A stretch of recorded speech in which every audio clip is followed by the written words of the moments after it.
Em nome de Patris, et Filii, et Spiritus Sancti. Amém. Hoje, caríssimos, celebramos aqui no Brasil uma missa por tudo interessante, diferente, e que suscita algumas reflexões muito próprias para o nosso tempo, isto é, para o fim dos tempos. Trata-se da veneração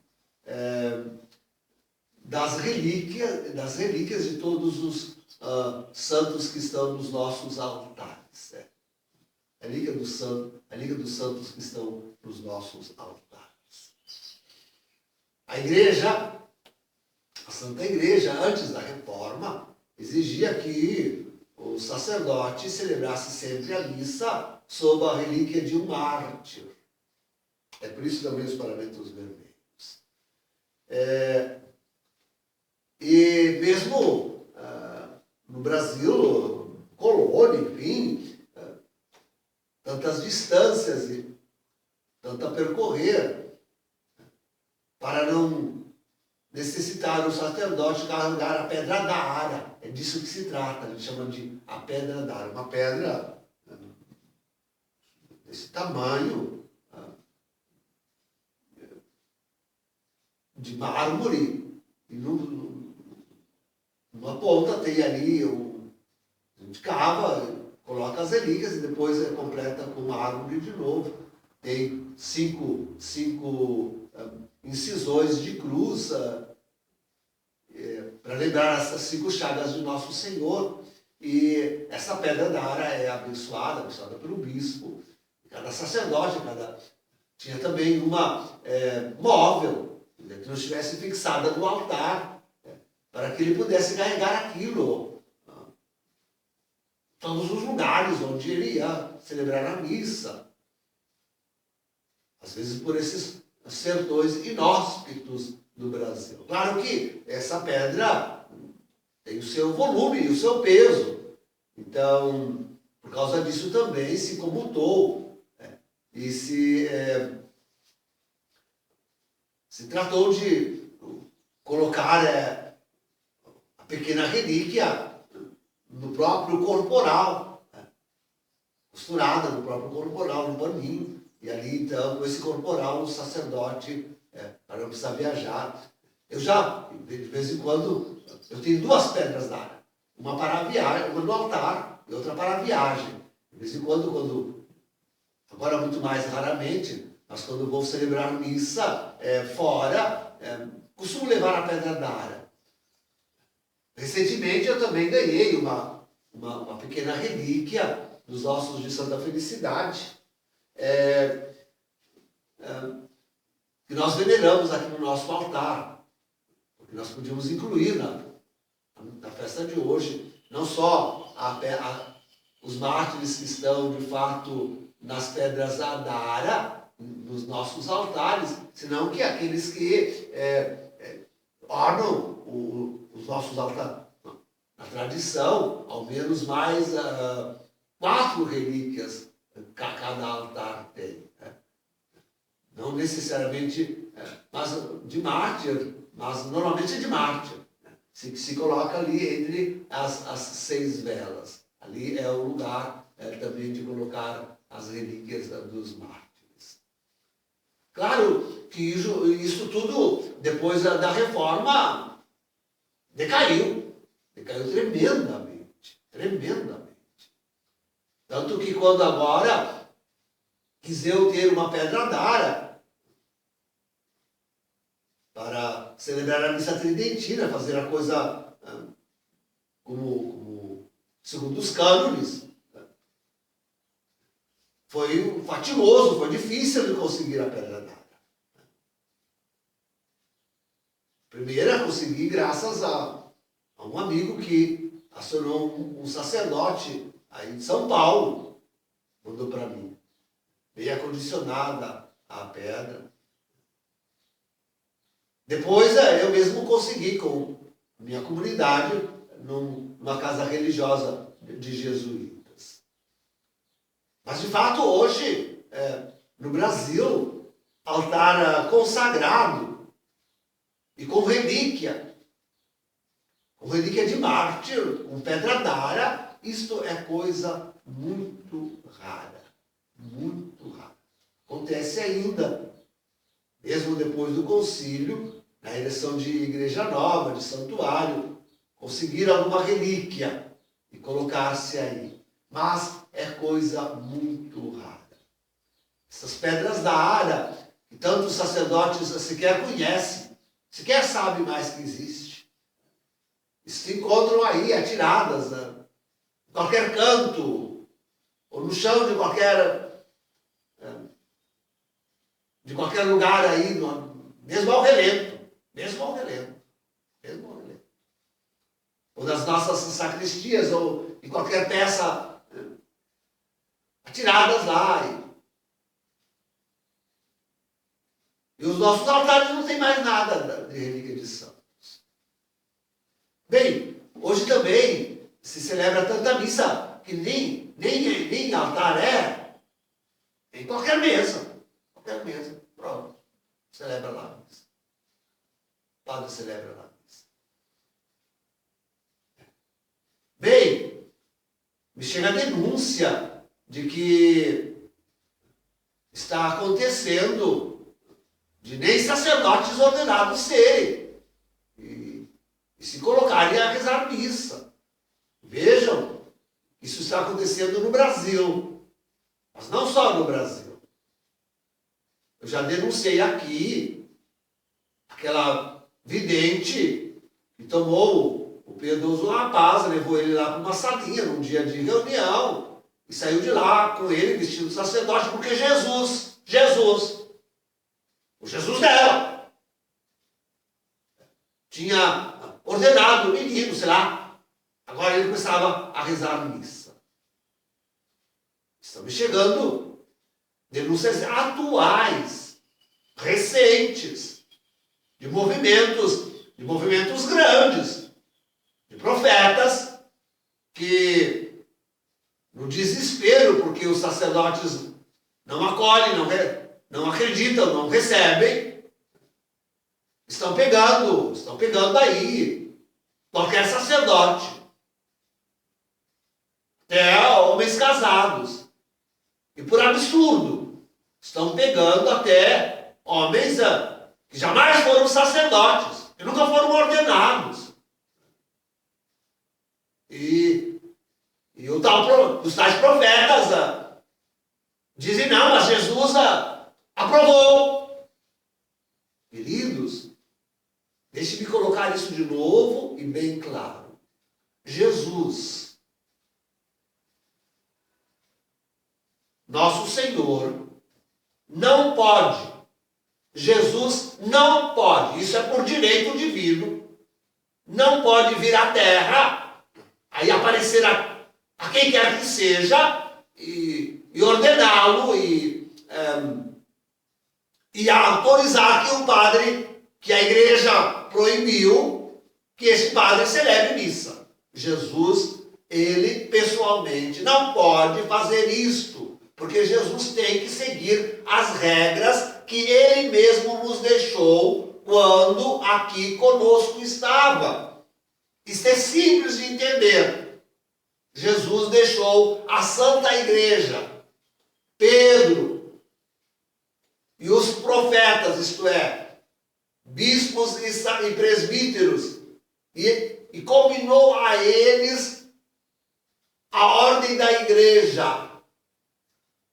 E agora, Jesus não pode vir se contradizer, revelando-se a algum profeta e dizendo que aquilo que está nos santos evangelhos não vale, e ele cria uma nova coisa, um novo sacerdote, um novo papa, um novo que quer que seja, um novo bispo. Não pode.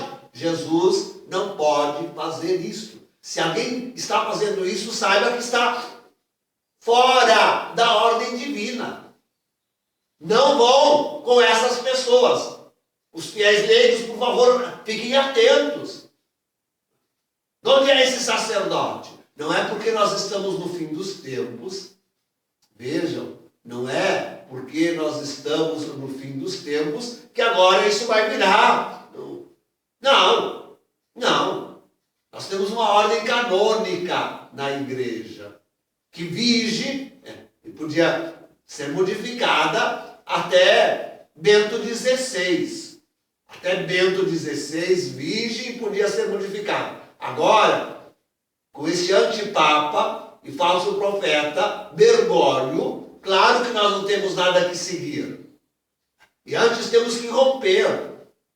E dentre estes padres, com os quais nós temos que romper, estão todos aqueles que rezam missa unacum, isto é, citando Francisco no cânon da missa. Esses padres que são, e bispos, a grande, a maciça maioria daqueles padres e bispos que estão aí nas paróquias, rezam missa e citam o nome de Francisco na missa, no cânon romano, quando vão consagrar. Não é no sermão. É quando vão, na oração, quando vão consagrar, citam, dizem que estão em união rezando em união com Francisco. Esses padres, a missa deles não se deve ir. Já disse isto basta vezes aqui. Repito. Então, assim, se esses padres que foram legitimamente ordenados, se esses padres que consagram validamente, eles consagram validamente. A missa deles é válida. Transforma, enquanto eles quiserem fazer aquilo que a Santa Igreja Católica faz, não essa igreja de Francisco que se voltou para o luteranismo, não naquela intenção que aquela comissão vaticana, aquela comissão pontifícia vaticana declarou que já não há mais transubstanciação. Não. Os padres que celebrarem com essa intenção, estes não consagram. Não é válida. Até o sacerdote pode ser validamente ordenado, mas se ele consagra com esta intenção desta igreja de Francisco, essa seita de Francisco, que agora com essa reunião em Lunda, com os evangélicos, com os luteranos, assumiu naquele documento. Isso não é todos os padres que assumiram, não são todos os bispos, mas quem tenha assumido aquele documento que saiu no Vaticano, falando do progresso da união da Igreja Católica com os luteranos, estes também celebram invalidamente, porque não tem a intenção de consagrar o que a Igreja tem. Esses não. Mas vejam quanto complexo é o problema. Agora, daí a tomar um homem que sequer foi ordenado, ou tomar um homem que foi ordenado, mas depois pediu dispensa da igreja, recebeu a dispensa e casou. Ou um homem que um sacerdote que não se comportando bem, foi tolhido legitimamente naquele tempo. Hoje já todos eles são da igreja da seita de Bergoglio, mas tolhido legitimamente, canonicamente, tolhido das sagradas ordens, podemos admitir a rezar. E eu chamo especialmente a atenção para os nossos grupos, daqueles que preparam o retorno de Jesus. Nós não nos podemos tornar irregulares. Começar a fazer coisa que não cabe de jeito nenhum. Nossa Senhora em Fátima, quantas vezes em tantos outros lugares, só em Fátima, Nossa Senhora tantas vezes nos tem convidado a rezar o rosário. E tem dito que no fim dos tempos o rosário se tornaria... O rosário e a penitência se tornariam os grandes veículos de salvação do mundo. Então, se a gente não tem um sacerdote validamente ordenado, se a gente não tem um sacerdote que esteja fora da comunhão com a seita de Bergoglio ou com qualquer outra seita, se a gente não tem um sacerdote que não tenha sido legitimamente tolhido pelos cânones da igreja até Bento XVI, não tem um sacerdote assim, melhor entrar no quarto e rezar o rosário do que participar destes grupos que estão no desespero por não terem sacerdotes, estão enfiando os pés pelas mãos. Não se pode fazer isto. Recomendo que se abandone estes grupos. Um profeta destes é falso. Pode até ter tido um bom começo, e um começo verdadeiro, mas depois abandonou Jesus. Depois abandonou o Espírito verdadeiro. Pode até estar pregando o retorno de Jesus, mas está levando o seu povo a pecado grave, contra a Santíssima Eucaristia. Em missas até não válidas.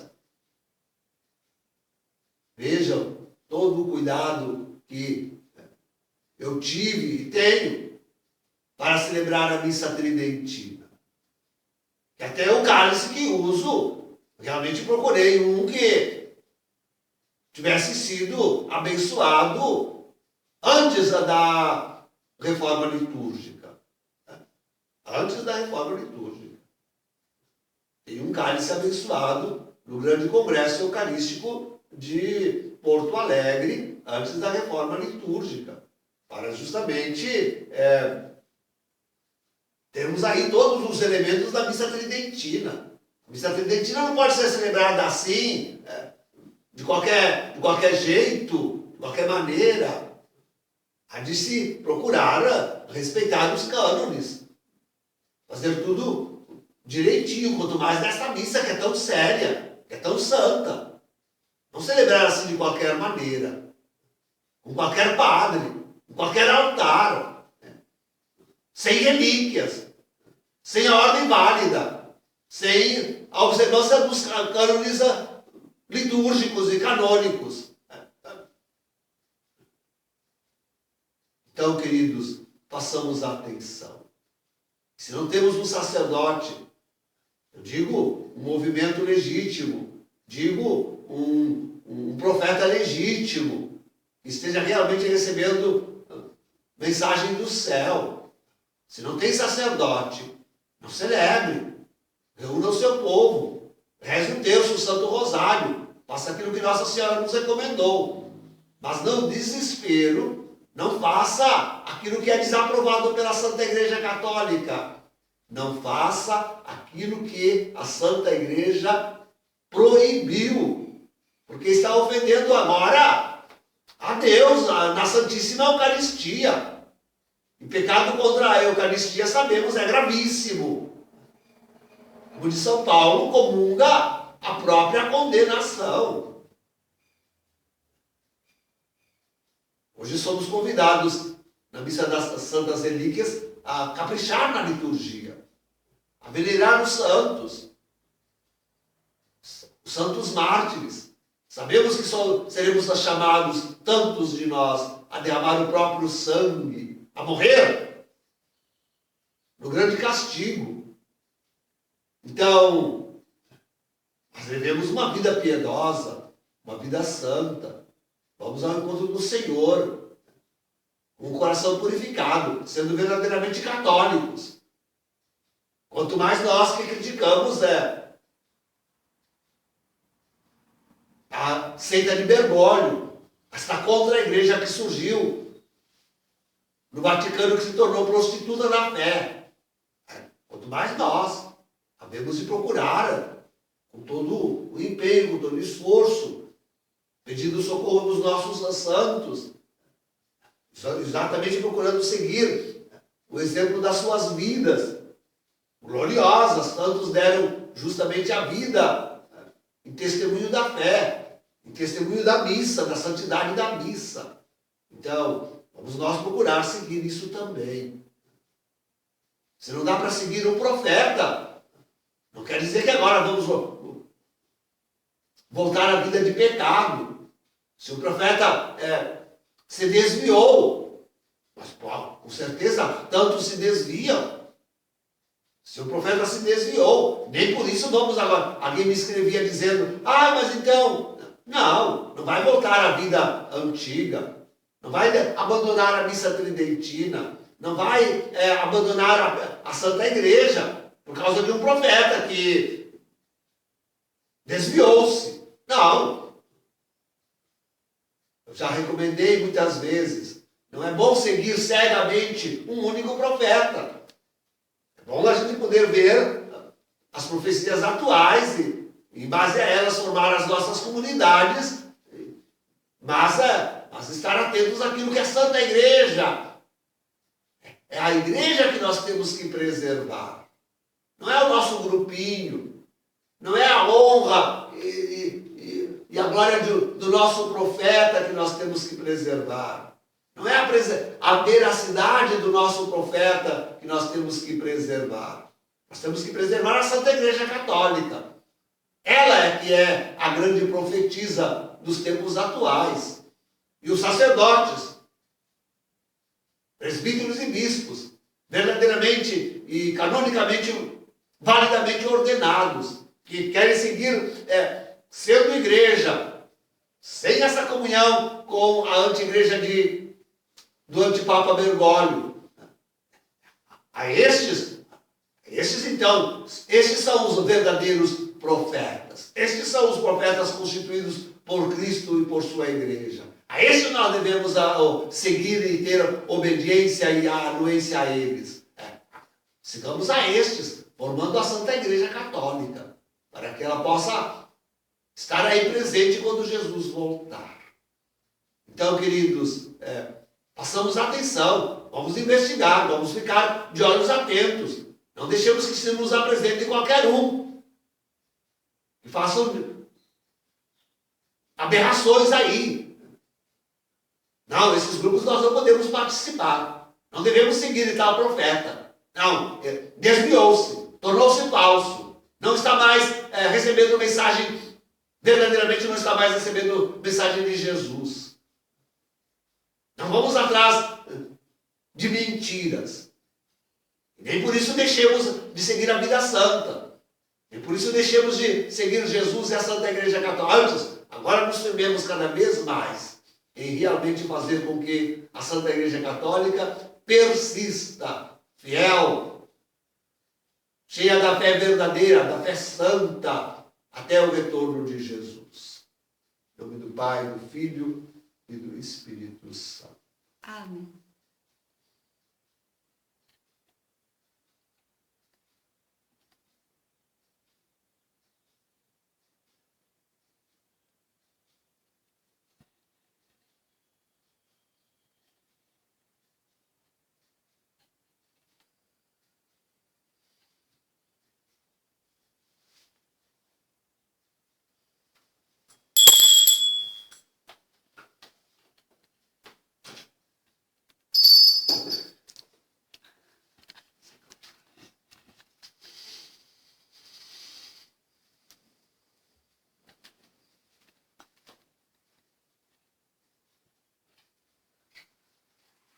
Dominus vobiscum. Et cum spiritu tuo.